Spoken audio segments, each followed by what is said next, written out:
Hey guys, check this out. This is the sneak peek of the brand new 2024 Kona, and this is the N-Line. In this video, we're going to do a complete walk around. I'm going to give you, well, a tour of the car to show you what has changed. We're going to talk about the design. As always, we're going to go under the hood. We're going to go in the back seat, and then of course, we're going to go in the back. So if you're looking at a Kona, and if that's a vehicle that is something that you think is right for you, let's dive right in. So first and foremost, I'm here in Berlin, where I'm getting a sneak peek before the US introduction of the 2024 model.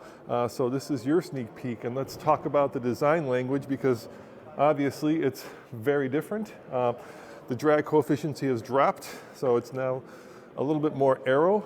I also like kind of this Z right there. Check it out, can you see it? There's a little bit of a Z right there. And what Hyundai does, which is different from almost every other manufacturer, is they don't have kind of this nesting doll effect where, you know, one model is just a smaller version of the bigger model. Think of Audi, think of BMW. Instead, they look at their design as a chess piece, and the bottom part of it, you know, the little base of the chess piece is the same, but the top part is different. And the designer for Hyundai called this the knight in the chess set. And the thing that obviously makes this very Hyundai is not only the logo right there, but these little pixels, or these little pixelated lights that Hyundai has been using to kind of distinguish their design language. So in the US, the current Kona comes in two flavors. There's a 4-cylinder that puts out about 150 horsepower, mated to a 6-speed automatic, and there's a 4-cylinder turbo that puts out just under 200 and mated to a 7-speed dual clutch.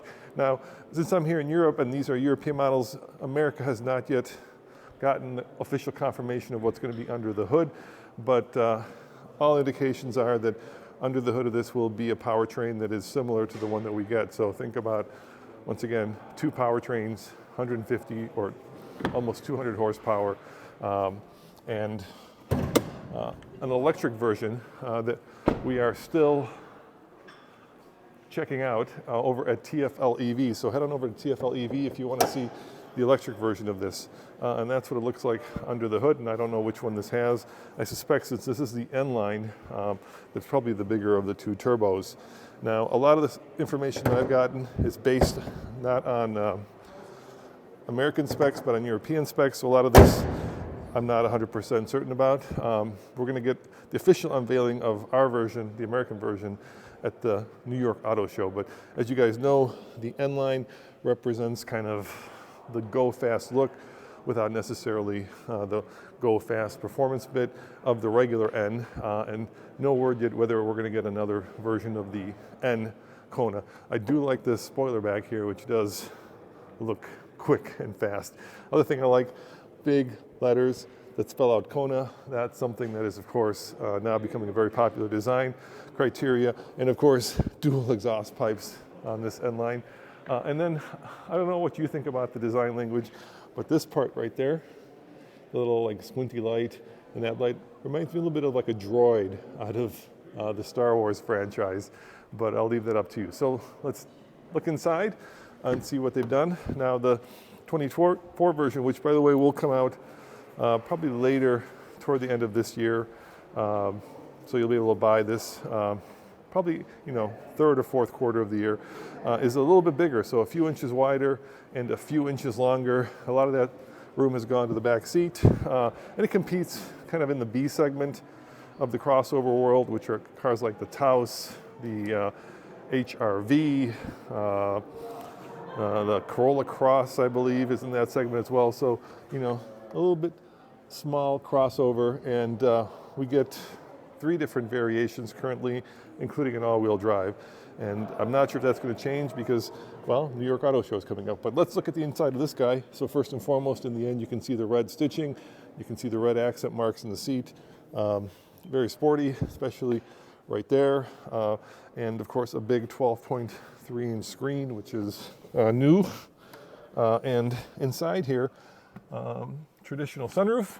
So not the full roof that you'll see on new electric cars, but the designer said when I was walking and talking with him, he said, which I was, he said that they've really tried to make this a little bit more premium, a little bit more luxurious, a little bit more expensive, and I think they've managed to accomplish that. One of the cool things, of course, here is that you get regular controls, not just virtual controls, and that's really great. So a volume knob, a tuning knob, straight up HVAC controls, and look at the luxury. We've got cooled and heated seat, heated steering wheel, different drive modes, cameras, big fat steering wheel, and a little bit of cubby space right there, a big glove box, and this is something that Hyundai does, which is kind of cool. So you've got seat controls on the side here, so you can move this seat from the driver's position up and down. I think that's really slick, and probably the fastest moving cup holder closers I've ever seen. Check this out. Look at that. If you get a steaming hot cup of coffee, all you do is push that. I have to do that in slow-mo. It speeds it up so quickly. Oh my gosh, that just pops out. That's pretty cool. And then of course, you've got the now 4 little dots here, which is Morse code for H, I believe. That's what Hyundai would say. So that's why I've got these 4 dots. If this were the electric Kona, these would actually light up and kind of give you a state of charge, but it's not. And then you've got lane keep, but not like level 3 autonomy. We're certainly not there yet. But a very nice steering wheel, nice accent marks, a comfortable seat, and a very interesting drive selector. I mean, look at this thing. Look how chunky that is. Holy cow. They moved it, of course, from here, giving you a lot more room here, but that is a lot of chunkiness there. It's kind of cool. The older ones, like in the Ioniq 5, are rounder, kind of work the same way, but they feel a little bit stodgy. Actually, I like this much better. So let's have a seat in the back, see how much room there is. Of course, as you guys have been watching TFL, you know that I'm pretty tall, so 6'2", sitting behind myself, and added more room here. It's still a little tight for me, but I think if you were not 6'2", you'd have plenty of headroom and even plenty of leg room. Everything in here feels premium. The quality is good. Nothing feels like they've done any kind of cost cutting, which is always nice in a vehicle that starts well below the $48,000 average new car price now. So Hyundai has always done a great job in bringing value to a segment and then selling based on that value. Let's check out the back. Looks like plenty of room back here.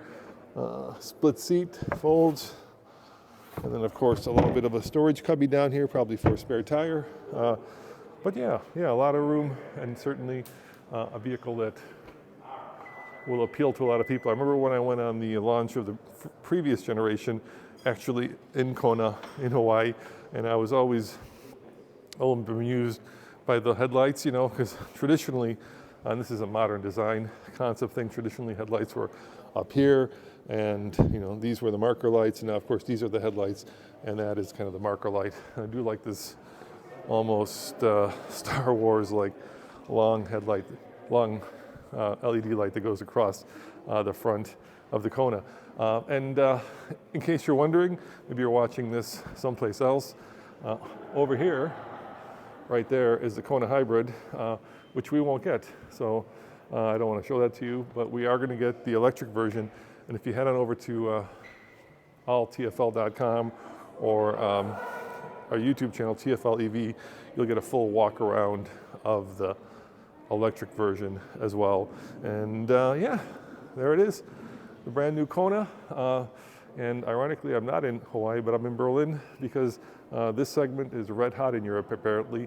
This small crossover, probably here, unlike America, this serves as a very roomy family car.